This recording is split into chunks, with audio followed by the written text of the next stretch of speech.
Hi, everybody. So this is kind of a late SEL live tip, um, but this one is about helping our children when they are highly emotional. So the reason why I bring that up is most of you know I have a 7-year-old, a 5-year-old, and an almost 2-year-old. He'll be 2 at the end of the month. So more so for the 7 and 5-year-old, I've always talked to them about their emotions. I started out when they were younger with being tired. I start now with the little one. Like, are you tired? Do you know what tired is? Um, and they're able to kind of convey that they're tired and they're ready for bed. So that's how I kind of started it. And then as we were pregnant with each child, I worked on like what being jealous is and wanting someone's time. So I put a lot of time into that because I really think it's important. Now, in saying that, our kids were really tired today, and they were downstairs playing Legos, and one reached over to get something and knocked something over, and they were screaming at each other, like hitting, pushing, screaming um, at the top of their lungs. It was wild. So we kind of separated them, and then sent them upstairs to go lay down in bed, and this was like 6 o'clock. 6:30 maybe, 6 o'clock, 6:30, something like that.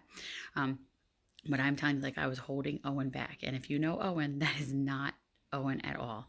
And the reason why I share that with you is because when I'm coming on talking about SEL tips and social emotional learning and health, I'm not saying that I am the doctor and the be all end all, but I'm saying because it's a focus of my life, my teaching, my home, that I feel like these areas are really important to share. And it's important to be kind of transparent as to the fact that this is how these things come out. This is how we learn from these situations. So the boys were both in bed crying and hysterical, and my husband sent them up to bed. And um, I walked in, and they were yelling back and forth. And I said, guys, you need to take a breath. So we did 3 breaths, 3 calming breaths. And I said, okay, here's the real deal. Like, whose fault was this? Take a breath before you answer. And then Bradley said it was both of us, and Owen agreed. And he said, but I didn't start it. And I said, yes, but what did you do when it happened? So just kind of walking through what was happening. And I really taught the boys to like say how they felt. So I was like, what are you upset about? We went through what they're upset about. Then we took 2 more deep breaths. And I said, so here's the deal. Do you really? Because they hated each other. They never want to see each other again. They were, the whole thing, the deal. I'm sure parents are going through it right now.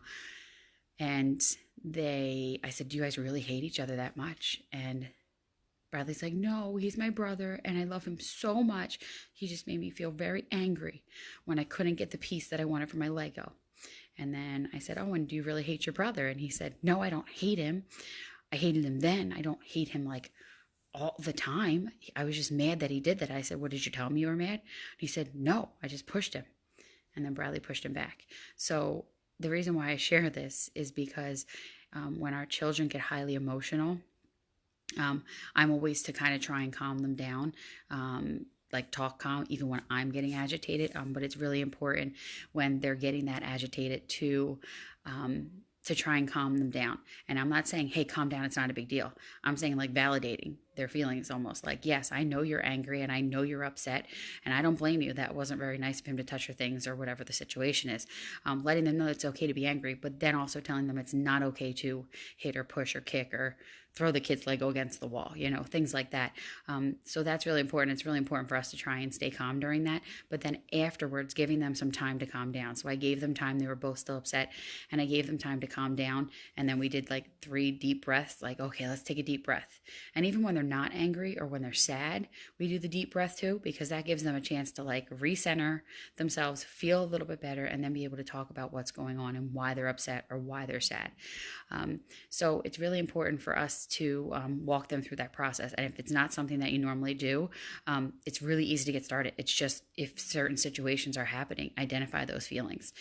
So I know I talked a couple weeks ago, we did the chalkboard outside of the feelings inventory and checking in. That's always just a good way to start. If you haven't done anything, checking in with your kids or anything like that, it's a great way to start with them. That's really basic, that they can identify what they're feeling. The boys added another level to ours. They start putting up little emoji stickers when they feel certain things. And we had cleaned up their room and organized some things. And Owen was like, I want to do a check-in. And he goes and checks in and said he was happy. Now, again, I tell you this because I'm not the perfect parent. I'm not the perfect teacher.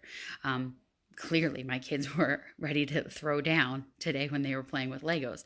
I tell you that because just like being in school and those academic pieces that you're going to see, the reading, the math, the science, the social studies, these are all also things that are really important for our kids. These are also really important skills. And right now is a perfect time for us to work on those skills in the house so that when they go back to school, and they're in school with their teachers and they're talking about these feelings and things like that, they're able to better manage those feelings or come home and say, whoa, I haven't been in school in 5 or 6 months and that was like a lot.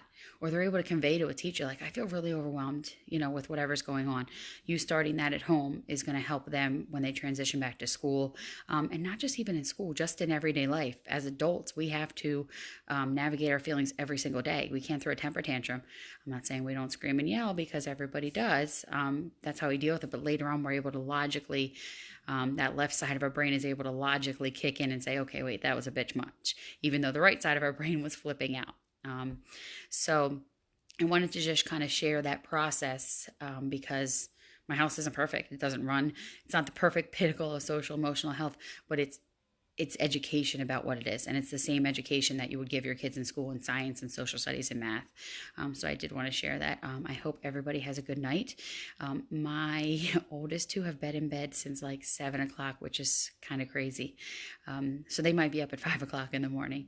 So maybe I'll be on again in the morning. I hope everybody has a wonderful night and I will see you tomorrow.